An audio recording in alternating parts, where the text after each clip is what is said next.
Hello and welcome. My name is Kevin Ashton. I'm a chef and food writer.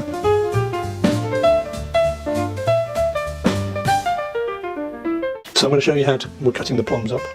So I'm trying to get my knife as close as I can to the stone on both sides.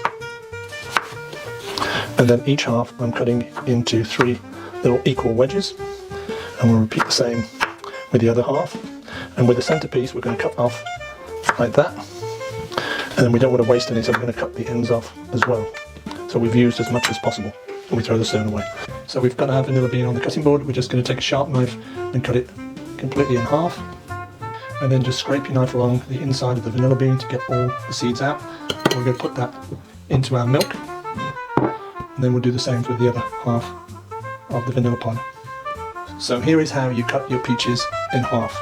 I'm going to cut them around the circumference rather than straight down, and then twist it.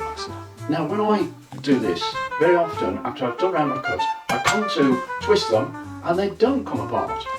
That is because often the fruit is taken at such an unripe stage from the tree that even when the fruit becomes ripe in our fruit bowls at home, it still clings to the stone.